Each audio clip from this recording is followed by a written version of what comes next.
ओम शांति।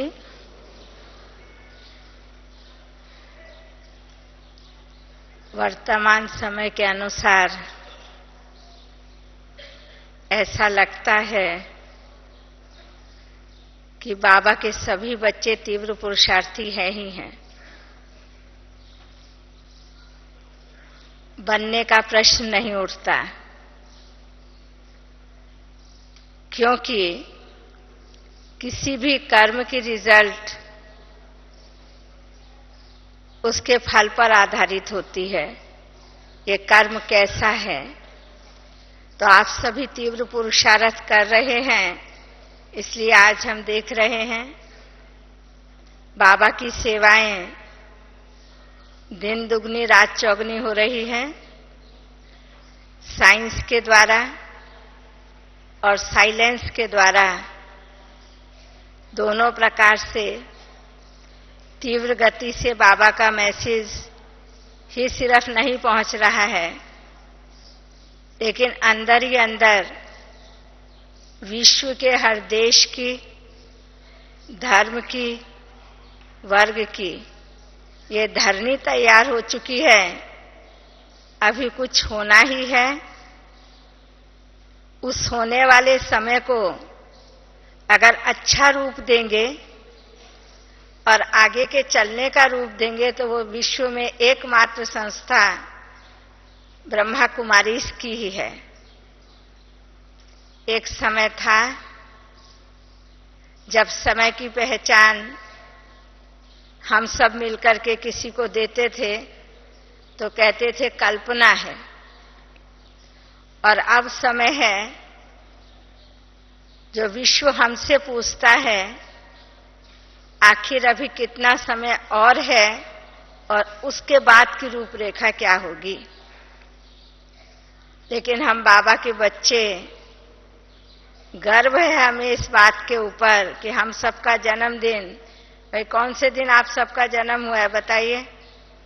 आप सबका जन्मदिन कब है? अलौकिक जन्मदिन, लौकिक नहीं पूछती हूं। आप सबका जन्मदिन कब है?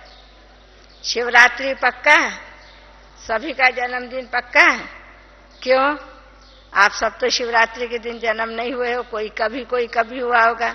आप सबका जन्मदिन शिवरात्रि कैसे है मालूम है आप सभी को? तो इससे पहले जो आप सबने शिवरात्रि की मुरली सुनी है उसमें भी प्यारे बाबा ने स्पष्ट किया है, और होली की मुरली में भी हमको होमवर्क दिया है।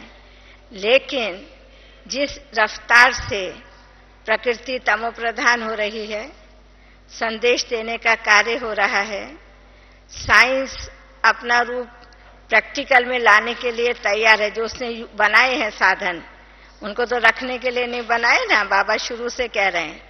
तो अब से 1937 से बाबा ने जो आज विश्व के आगे वो दृश्य स्पष्ट हुआ है, वो बाबा ने साक्षात्कार द्वारा और भाई बहनों के द्वारा, बाबा के द्वारा हम बच्चों को बता दिया था कि लास्ट विश्व परिवर्तन की रूपरेखा क्या होगी। वो 3 प्रकार के जो परिवर्तन के माध्यम है, साधन है, वो परिवर्तन के साधन आज हम सबके सामने हैं। प्राकृतिक आपदाएं जिसका हम सबको पता होता है, लेकिन उसका कोई भी निदान नहीं है, समाधान नहीं है। आजकल ऐसी प्राकृतिक आपदाएं आती हैं। और रहा जहां ग्रह युद्धों का प्रश्न है, वो ग्रह युद्ध की रूपरेखा भी आप देख रहे हैं, वो विश्व युद्ध के रूप में जल्दी से परिणित हो जाती है। और इसके साथ साथ तीसरा साधन जो बाबा ने बताया है, एटॉमिक एनर्जी, वो तो आप हम सब जानते हैं। जब हमारा भारत आजाद हुआ था तो गांधी जी की एक बात मुझे सदा याद रहती है। गांधी जी ने उस समय कहा था कि हम सब बारूद के ढेर पर बैठे हैं। वो बात हम बहुत छोटे थे तब वो बात सुनते थे, लेकिन आज हम सब बारूद के ढेर पर नहीं बैठे हैं, ये बारूद के चोटी पर नहीं बैठे हैं या बारूद के टीले पर नहीं बैठे हैं, लेकिन हम सब बारूद के अंदर हैं। क्योंकि आज जो हम श्वास लेते हैं वो स्वच्छ श्वास है? स्वच्छ हवा हमको मिलती है? नहीं मिलती है। जो हम खाना खाते हैं, वो जो हमारे पदार्थ धरती से पैदा होते हैं, फल हो कि सब्जियां हो, जो कुछ भी हो, वो सात्विक है, वो सत्व प्रधान है, अच्छे हैं। हम सब जानते हैं वो कैसे तैयार होता है। तो ना हमें हवा शुद्ध मिल रही है, ना हमें पदार्थ शुद्ध मिल रहे हैं। पानी स्वच्छ है, पानी स्वच्छ है, वो अस्वच्छ पानी भी नहीं मिलता है। जिस धरती के ऊपर अर्थात विश्व के ऊपर घी दूध की नदियां बहती थी, पानी का तो कोई अभाव नहीं था। तो इस तरीके से हम सब जान सकते हैं कि हम सब कहाँ खड़े हुए हैं। अभी कोई कहेगा विनाश होगा, विनाश होगा, नहीं।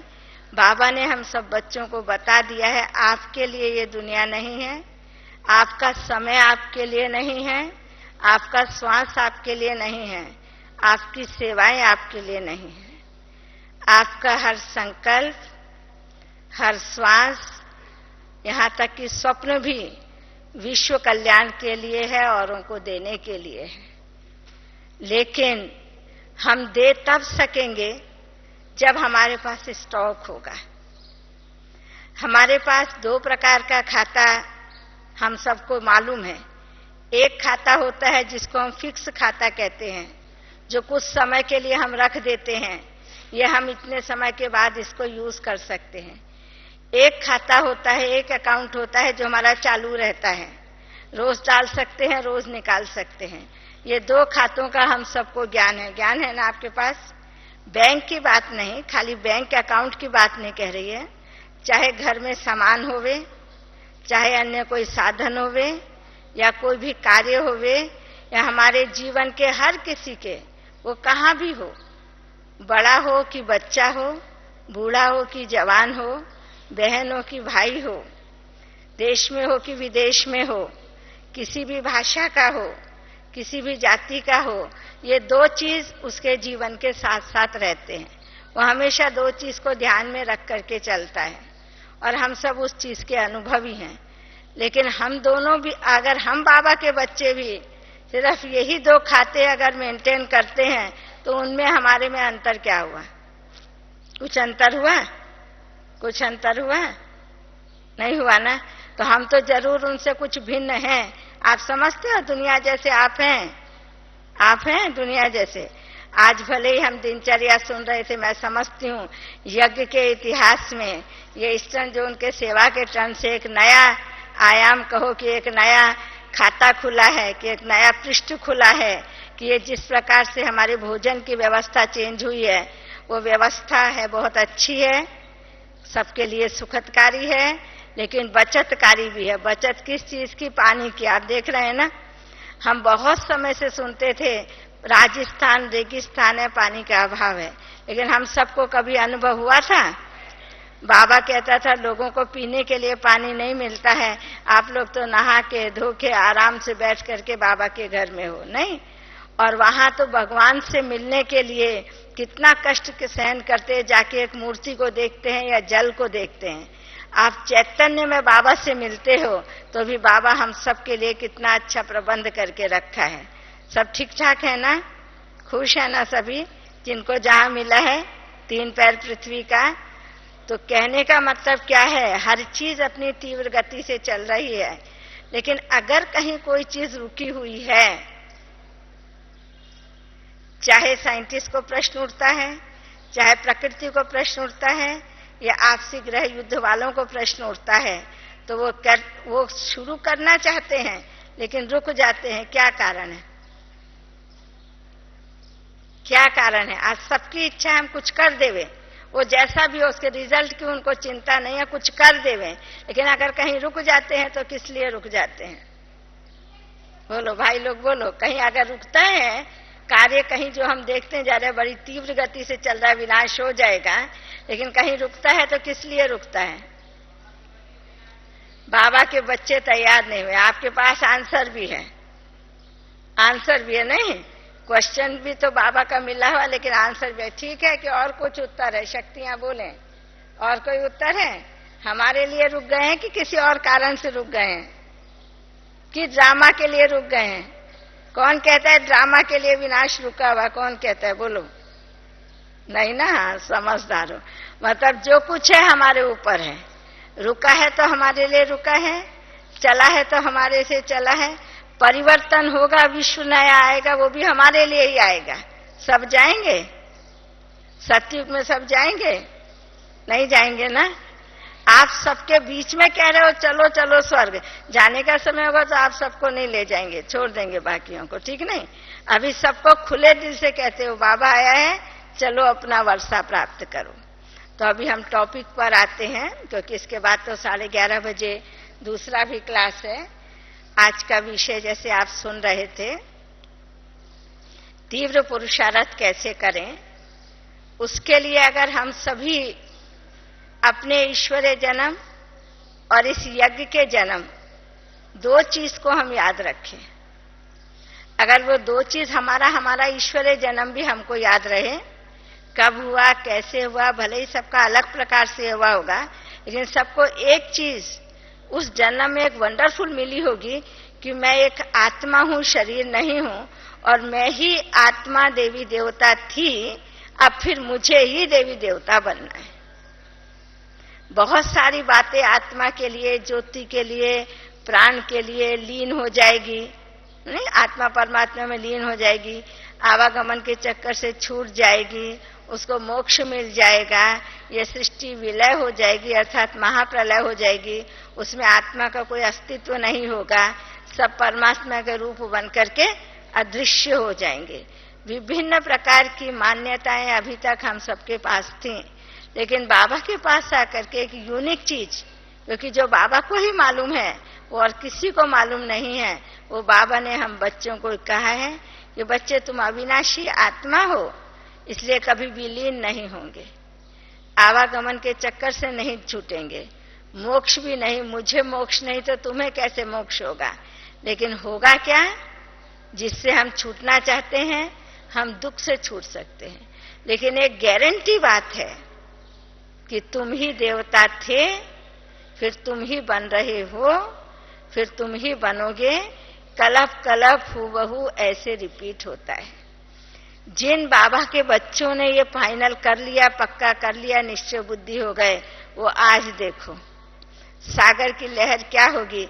जो बाबा के बच्चे सोचो 15,000 आएंगे तो आते 25,000 है, तो मतलब सागर तो सीमापति है, लेकिन बच्चों का जो सागर है वो सीमा को पार कर देता है। सागर को हमेशा सीमापति कहा जाता है। इस प्रकार से पता पड़ता है कि बाबा के सभी बच्चों ने इस लक्ष्य को पक्का समझ लिया है कि हम ही देवी देवता थे और हमें ही देवी देवता बनना है। और देवता बनने का पहला पॉइंट, देवता या देवी किसको बनना है, ये हम सबको मालूम है कि आत्मा को बनना है। पक्का है ना कि इस शरीर सहित आप देवी देवता बनोगे। जो इस शरीर में बैठे कोई शरीर सहित देवी देवता बनेंगे कि नया शरीर लेंगे? नया शरीर लेंगे ना। तो कहने का मतलब है, तो बनना किसने है? आत्मा ने बनना है। तो अभी हम आते हैं, हमारे जैसे जीवन के, ऋतुओं के, युग के 4 चीज होती है। सत्युग, त्रेता, द्वापर, कलयुग। युगों को परिवर्तन करने के लिए संगम युग आता है। ऋतु भी इसी प्रकार से होती है, गर्मी, सर्दी, बरसात और उसके बाद बसंत।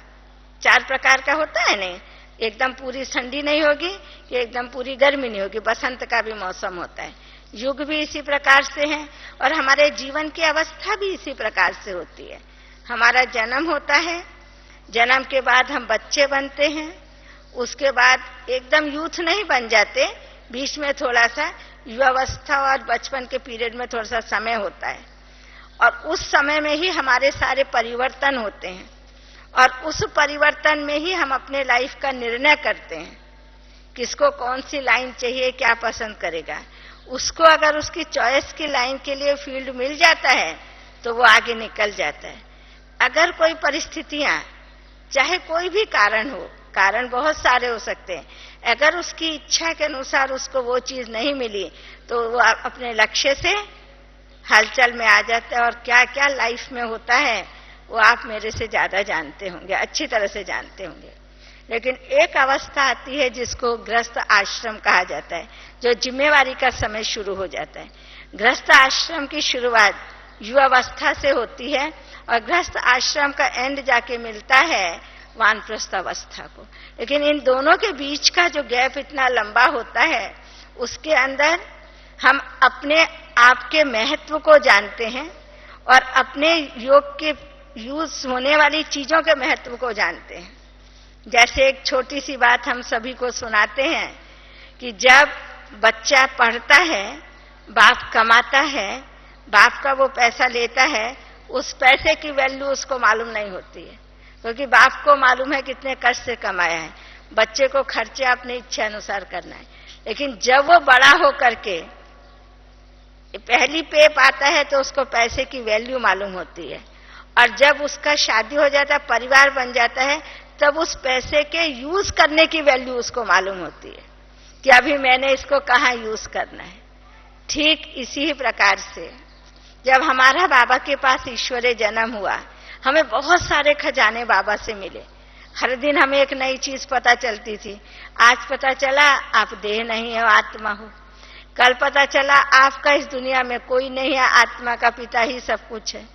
परसों आपको पता चला कि आप परम धाम निवासी हैं, इस सृष्टि के वासी नहीं हैं। फिर नेक्स्ट डे आपको पता चला कि आप ना अभी कलयुग में ना सतयुग में है, संगम युग पर है। फिर आपको पता चला कि आप दुनिया के साथ नहीं चल रहे हो, लेकिन कल्प वृक्ष में आप जड़ में बैठे हुए हो, या सीढ़ी के आप किनारे पर बैठे हो लिफ्ट जाने के लिए। 7 दिन में आपको हर दिन एक नई चीज, एक नई चीज, एक नई चीज मिलती गई। तो जब मनुष्य की नेचर है, उसके अंदर संग्रह करने का एक थोड़ा सा संस्कार होता है, और जो नई चीज उसको मिलती है, जो उसको अपनी लाइफ में नहीं मिली या उसने सोचा भी नहीं होगा, जो नई चीज उसको मिलती है ना, उसको और प्यार से रखता जाता है। ले लेता है लेकिन उसको देखता नहीं है, खाली रखता जाता है। अच्छा, ये भी मेरे पास है, ये भी मेरे पास है। तो आपने 7 दिन तक अपने पास वो स्टॉक जमा करते रहे। लेकिन आप अगर याद करें, चाहे हमारे हम सबके व्यक्तिगत जिसने जिस दिन भी अलौकिक जन्म लिया हो, सबका अलग अलग होगा। भले हम ज्ञान के आधार पर कहते हैं हम सबका ईश्वरीय जन्म शिवरात्रि के दिन हुआ। क्यों? क्योंकि हम जानते हैं ईश्वरीय ज्ञान से हमारा ईश्वरीय जन्म हुआ है, और ज्ञान मिला है ब्रह्मा मुख से, और वो ज्ञान है मैं आत्मा हूं। इसलिए हम सब कहते हैं हमारा जन्म शिवरात्रि के साथ में है।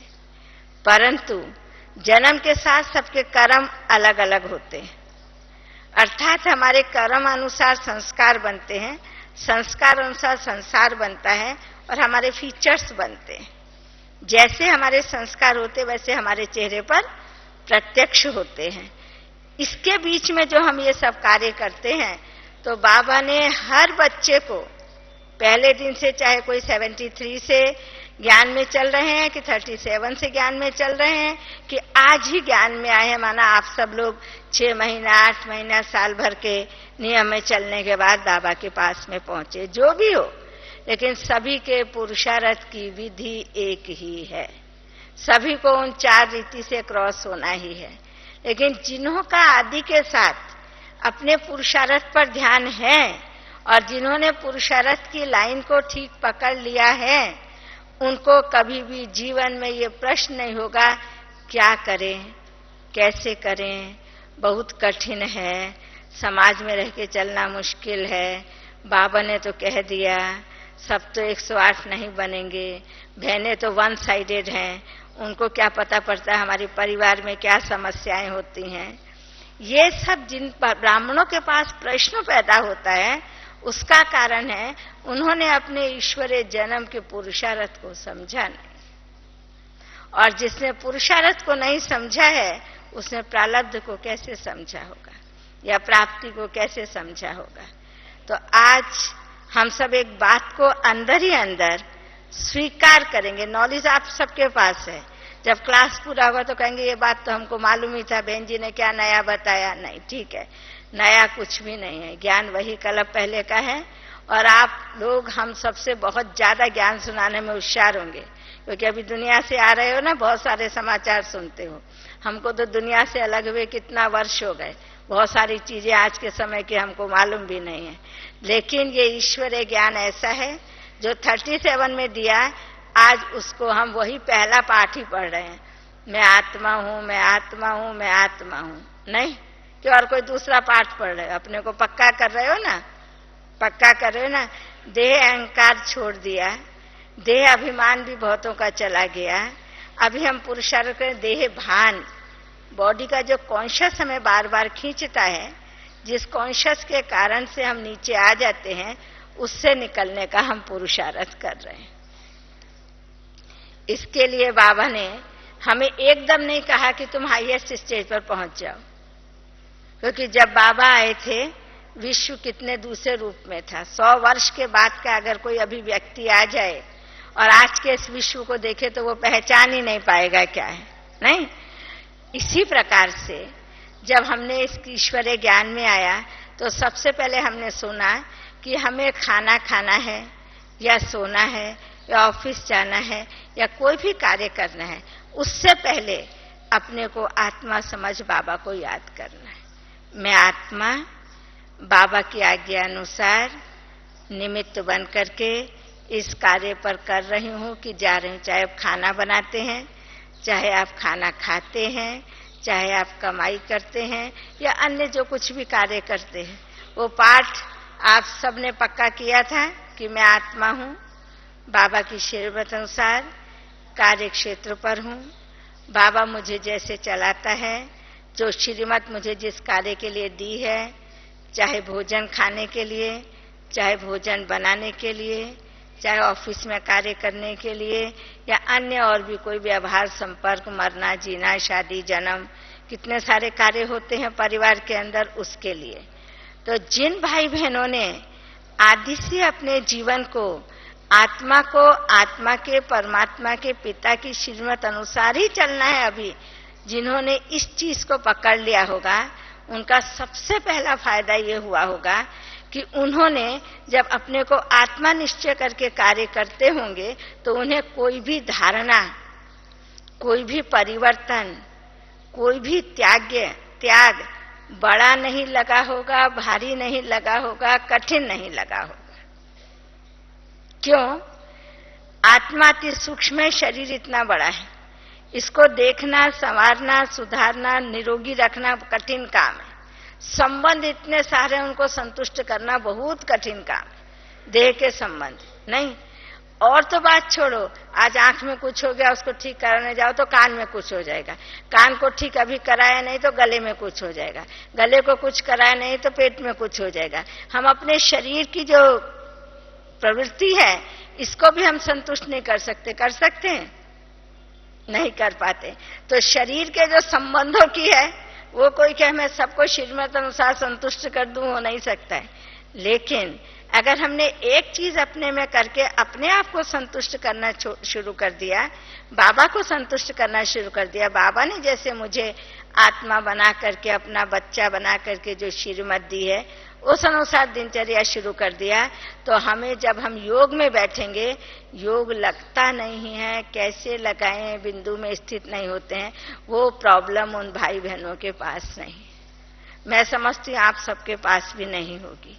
अगर होगी भी तो आप सब अपना ईश्वरीय जन्म आज के दिन याद कर लो कि आपका जन्म मैं ज्योति बिंदु आत्मा हूं, उससे ही हुआ है। आपका जो जीवन चल रहा है, उसके बाद बाबा ने बहुत अच्छा एक बात बताया कि अभी बच्चों को क्या करना चाहिए। दिन का समय तुम्हारी कारोबार के लिए, कि हमारा भी जब जीवन शुरू होता है तो जीवन के अंदर में हमें बहुत सारी चीजों की जरूरत पड़ती है। तो बाबा ने बहुत अच्छा हमको एक तरीका सिखाया कि जीवन के लिए, माने इस ईश्वरीय जीवन के लिए आप क्या करो। तो टाइम हमको फिक्स करके दिया कि अमृत वेले का समय आप बच्चों के लिए है। अमृत वेले का समय आप बच्चों के लिए, माताएं कोई भी नहीं उठेंगे। अमृत वेले का समय आप बच्चों के लिए है। 5 बजे से समय भक्तों के लिए शुरू हो जाता है और सारे दिन का समय आपको देना ही है और कार्य में बिजी होना है। तो हम सब ने अमृत वेले को बहुत महत्व दे करके उसको पावरफुल बनाया। तो जिन ब्राह्मणों ने पुरुषार्थ की गति में दूसरा कदम अमृत वेले के महत्व को अच्छी तरह से जान करके उसको पावरफुल बना लिया है, प्रतिदिन बाबा से शक्ति लेते हैं, बाबा से सूचनाएं लेते हैं, माना बाबा से टचिंग होती है और बाबा हमारी उन संकल्प को पूरा करते हैं।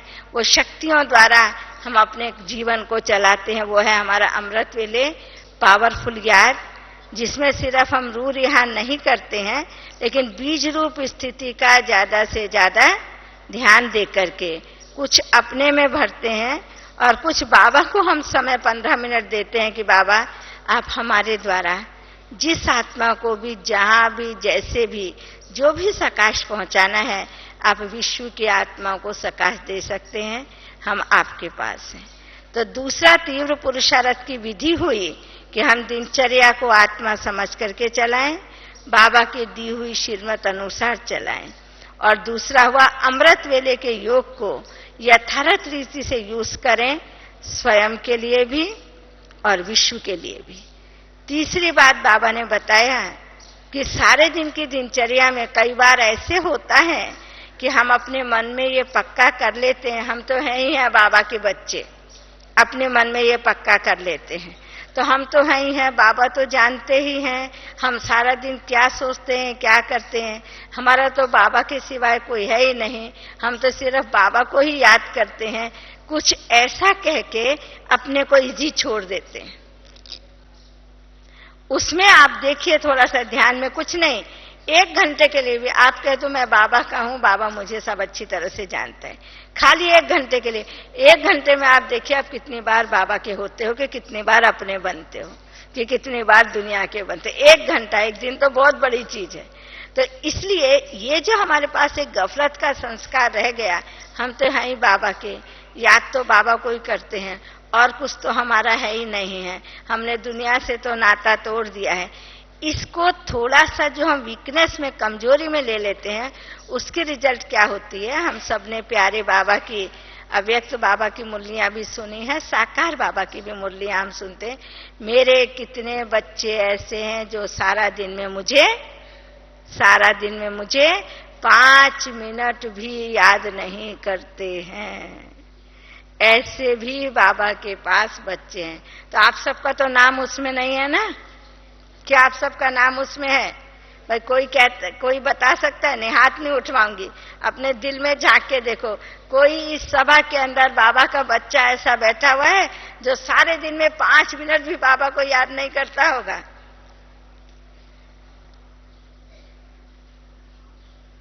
कोई नहीं ना? कोई नहीं ना?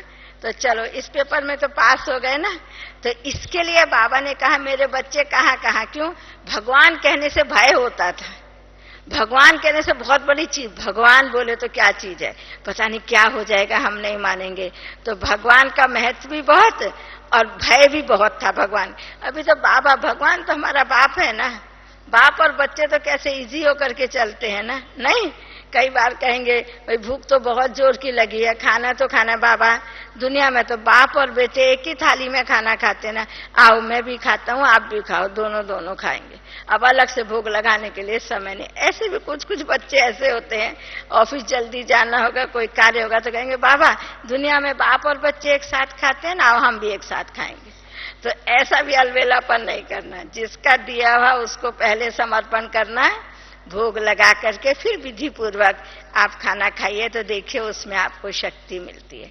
तो बाबा ने कहा बच्चे थोड़े अलबेले होने लगे हैं, विस्तार बहुत बढ़ गया है, साधन बहुत हो गए हैं, सेवा के भी और हमारी स्थिति बनाने के भी।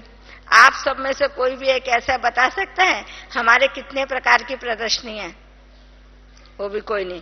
कितने कैसेट हैं, कितने प्रवचन है उसके अंदर में, कितने प्रकार की क्लासेस हैं। इतना विस्तार हो गया है स्थिति बनाने के साधनों का कि पूछो नहीं, टू मच विस्तार हो गया है। अगर कोई एक दिन में भी एक साधन यूज करे तो 365 दिन में भी उसका नंबर नहीं आने वाला। इतने साधन हम ब्राह्मणों को स्थिति बनाने के लिए बाबा के पास से मिल गए। पहले एक ही साधन था, बाबा के बच्चे, ये बच्चे बैस तुम्हारी गीता भी है, ये बैस तुम्हारा सार भी है, ये बैस तुम्हारा बाण भी है, इसमें सारा कुछ समाया हुआ, ये बैस सागर है, इससे तुम किसी को भी विश्व का मालिक बना सकते हो। और अपने घर में कुछ नहीं, लक्ष्मी नारायण का चित्र रखो कि मुझे कल ऐसा बनना है। और पॉकेट में, जब हमारे पास अभी सबको पॉकेट गाइड है ना, वो जो जिसमें सारे चित्र होते, रख के किसी को भी समझा सकते हो। आजकल सब पर्स में रख के घूमते हैं। तो अभी स्थिति बनाने के साधन बहुत हो गए हैं, लेकिन साधना कम हो गई है। पहले साधन कम थे, साधना ज्यादा थी। दादियों ने जो पुरुषार्थ से, बड़े भाइयों ने जो पुरुषार्थ से स्थिति बनाई थी, उसका कारण था उन्हें अपने बोल, संकल्प और कर्म, माना रस, रंग, स्वाद, गंध, उस पर नियंत्रण था। इसलिए उनकी स्थिति इतनी तीव्र हो चली थी, जिससे आज यज्ञ चल रहा है, हम सब देख रहे हैं ना आप सभी।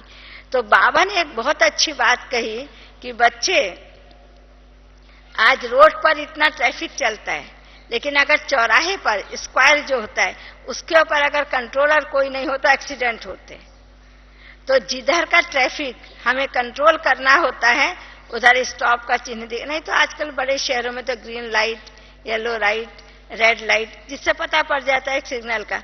लेकिन छोटे शहरों में तो वो सब साधन नहीं होते, कोई ना कोई एक व्यक्ति रहता है जो दिखाता है। तो अगर जिधर से रेड लाइट दिखाया गया है या स्टॉप दिखा रहे हैं, अगर उधर का ट्रैफिक चलता है तो क्या होता है?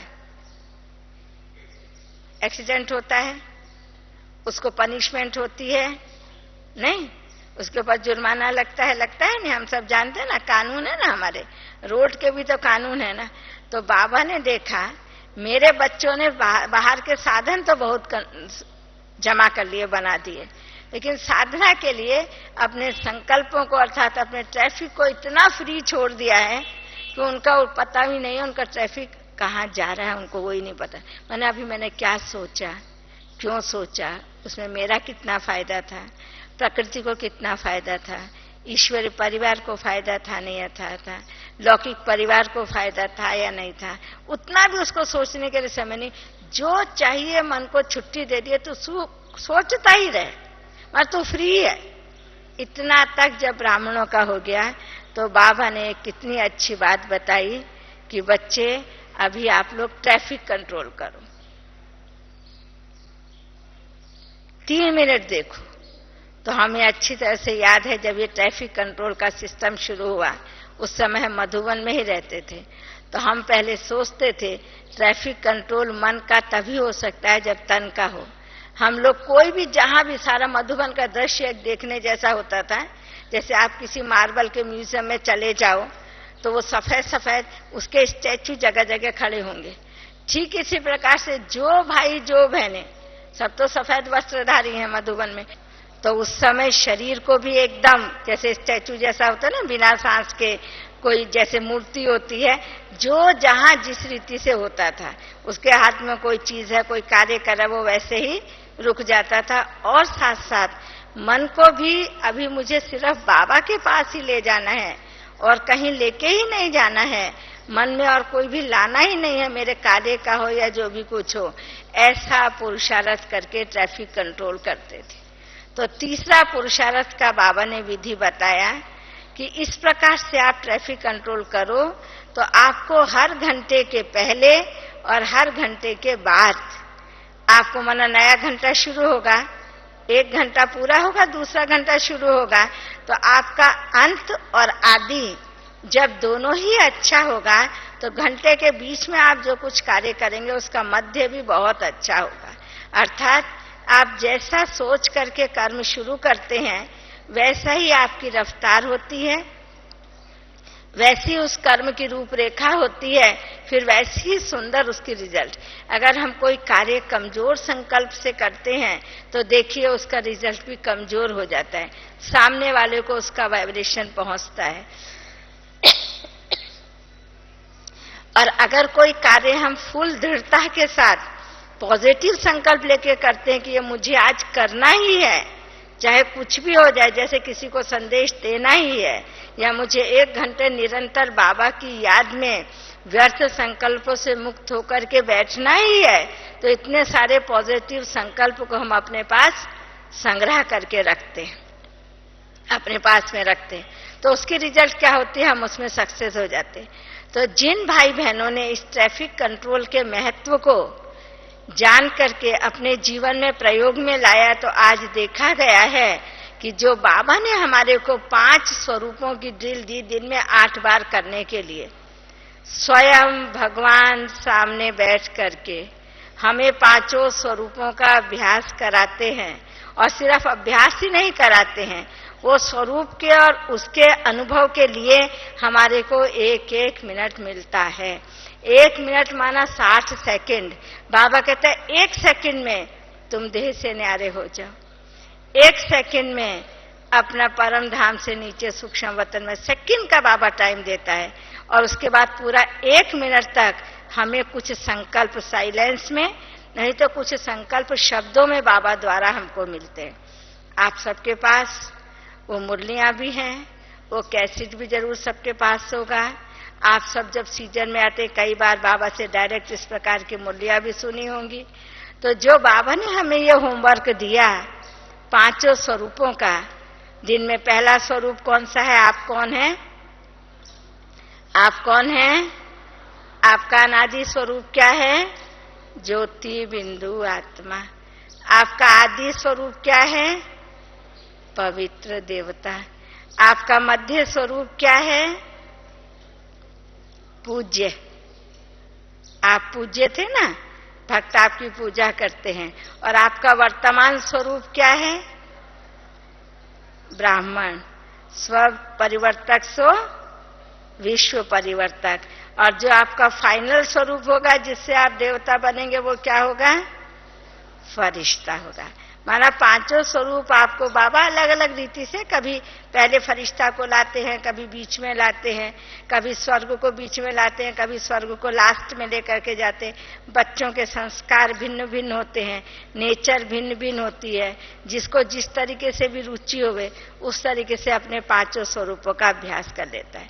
तो हमने देखा जिन्होंने बाबा के इस प्रेरणा को बोलो, शिक्षा को बोलो, श्रीमत को बोलो या विधि को बोलो, ये 5 स्वरूपों का अभ्यास 8 बार दिन में इसी प्रकार से करा है, तो उन लोगों को आज बड़ी सुविधा है। इससे पहले बाबा ने हम सभी को एक ड्रिल दी तो सब सोचने लगे कैसे करेंगे। 12 बार निराकारी स्वरूप और 12 बार फरिश्ता। क्योंकि हम जब ये सोच के बैठते हैं मैं तो एक ज्योति बिंदु आत्मा हूं, फिर आत्मा क्या है? या तो नींद हो जाती है या तो कहीं और ही चले जाते हैं, हम क्या सोच रहे हैं हमको पता नहीं चलता है। तो इसलिए बाबा ने अच्छा तरीका बताया, खाली में ज्योति बिंदु आत्मा नहीं, आत्मा क्या थी, क्या है, कैसे बनती है। बाबा सिर्फ मेरा ज्योति बिंदु नहीं, बाबा का कर्तव्य याद आया, गुण याद आया, संबंध याद आया, स्वरूप याद आया, मुझे प्राप्ति जो हुई है वर्तमान की, भविष्य की छोड़िए, वर्तमान की प्राप्ति मेरे स्मृति में आई, वो सब कहाँ जमा होता है? बाबा की याद में वो जमा होता जाता है। वो जो हमारी सकारात्मक शक्ति जमा होती जाती है संकल्पों की, वह शक्ति एक जगह जब संग्रहित हो जाती है तो उसका रिजल्ट क्या होता है? वो हमारी निराकार स्थिति बन जाती है। जैसे आज हम सब जानते हैं ना कि हमारे विकर्म कैसे विनाश होते हैं। बाबा कहता है योग द्वारा विकर्म विनाश होते हैं, योग द्वारा विकर्म विनाश होते हैं। कैसे होते हैं? योग दिखाई नहीं देता कि विकर्म दिखाई नहीं देते, लेकिन विनाश तो होते हैं। आपको कैसे पता पड़ता है कि आपके विकर्म विनाश हुए? क्या प्रमाण है आपके पास में? बताइए, है आपके पास में कोई? विज्ञान का युग है, कोई आपसे प्रमाण मांगेगा कि आपके विकर्म विनाश हुआ, आपके पास क्या प्रमाण है, तो आप क्या दोगे उनको? क्या बताएंगे? बोलो बोलो, कोई भी बोलो, मुझे सुनता है। क्या परिवर्तन होता है? हाँ, अगर हमारे संस्कार जो पहले के संस्कार थे वो संस्कार बन के हमारे ईश्वरीय संस्कार या ब्राह्मण संस्कार अगर नहीं बना है, तब तक हम ये समझ सकते हैं कि हमारा योग इतना पावरफुल नहीं जो हमारे विकर्म विनाश होते हों। इसलिए बाबा कितनी अच्छी बात बताते हैं।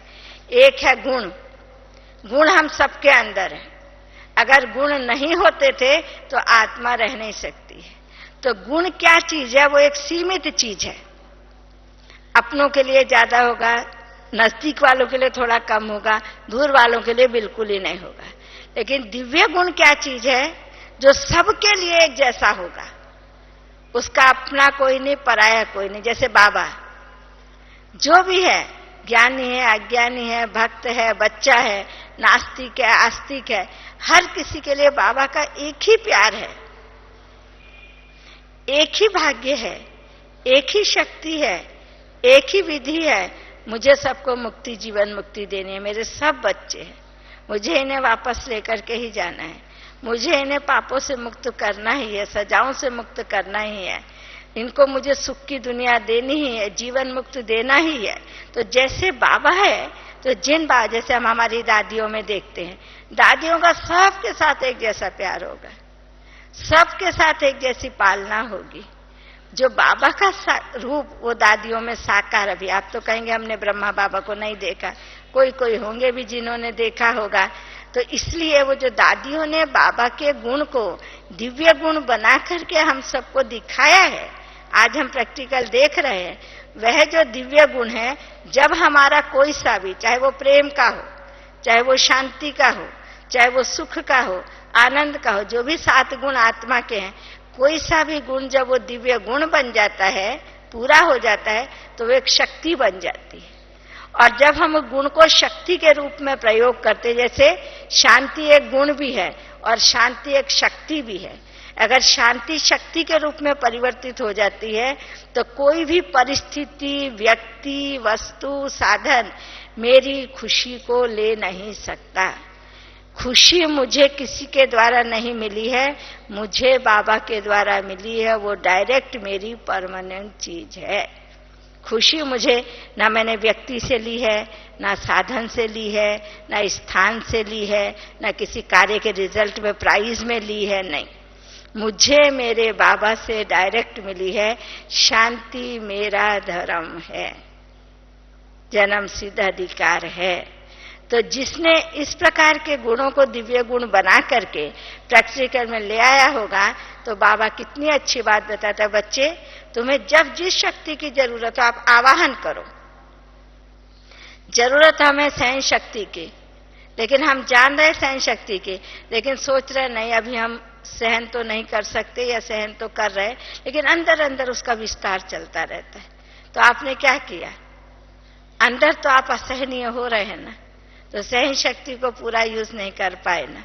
लेकिन नहीं कहेंगे सहनशीलता कमजोरी नहीं है, बाबा की श्रीमत एक शक्ति है।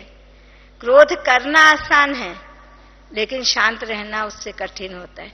तो क्रोध कर लिया आप कोई बड़े नहीं हो गए, लेकिन आप शांत हो गए तो आप बड़े हो गए, क्योंकि आपने उसके क्रोध को भी थोड़ी देर बाद शांत कर दिया। तो बड़ा कौन हुआ? क्रोध करने वाला बड़ा हुआ, शांत रहने वाला बड़ा हुआ। शांत रहने वाला उसको भी याद दिला दिया, नहीं नेचुरल तुझे फिर उस चीज पर आना है। तो ये जो बाबा ने हमारे को 5 स्वरूपों का अभ्यास कराया, इससे हमने धीरे धीरे पुरुषार्थ करके अपने गुणों को दिव्य गुण बनाया। और दिव्य गुण और शक्तियां, गुण जो शक्तियों में परिणित हुए, उन शक्तियों के आधार से अभी हम अपने जीवन के अंदर में देखिए, अचानक ऐसी बीमारी आ जाती है जो आपको मन चित्त भी नहीं हो। अचानक ऐसे सामाजिक कोई कानून, राजनीतिक कोई कानून चेंज हो जाता है जिसके साथ हमको एडजस्ट होना पड़ता है, चाहे वो महंगाई हो, कुछ भी हो, कितने भी कारण तो होते हैं ना, तो हम सब उसमें चलते हैं ना, उसको छोड़ करके पीठ देके तो नहीं चले जाते ना। तो कारण क्या है, जो हमने शक्तियां ली हैं, तो भी लोग कहते हैं आप लोगों को क्या मिलता है, इतने खुश रहते हो। सब ब्राह्मणों के चेहरे पर खुशी दिखाई देती है। दुनिया के चेहरे देखो और बाबा के बच्चों के चेहरे देखो, रात दिन का अंतर नहीं होता। बच्चा भी होगा उसके चेहरे पर टेंशन होगा, बाबा का बड़ा भी हो, यूथ भी हो, कुछ भी हो, चेहरा लाइट मुस्कुराता हुआ होगा। अंतर होता है नहीं? तो ये किस चीज का अंतर है? अंदर से जो हमने संस्कार और स्थिति अपनी बना ली है, तो इस योग के अभ्यास में ज्ञान समाया हुआ है। अगर ज्ञान का चिंतन हमारे पास पूरा नहीं है, तो हम ये 5 स्वरूपों का अभ्यास भी नहीं कर सकते। और इन 5 स्वरूपों के अभ्यास के बाद जो बाबा ने अभी हमको दिया है कि बच्चे निराकारी 12 बार और फरिश्ता 12 बार, वो रिजल्ट भी बाबा ने देखी है। फिर भी इस होमवर्क को हमको बढ़ाना है। और लेकिन इसका सबका सार अभी क्या होमवर्क मिला हुआ? 3 मास क्रोध मुक्त। थोड़े दिन हो सकते हैं, 15 दिन हो सकते हैं, तो 3 मास भी हो सकते हैं ना, हो सकते हैं ना क्रोध मुक्त, की नहीं हो सकते, कठिन है। कौन कहता है क्रोध मुक्त हम 3 मास में सहज हो सकते? हाथ खड़ा करो। देखिए, सभी को इसका मतलब हिंदी समझ में नहीं। कोई ऐसे हैं जिनको बिल्कुल हिंदी समझ में नहीं आ रही हो?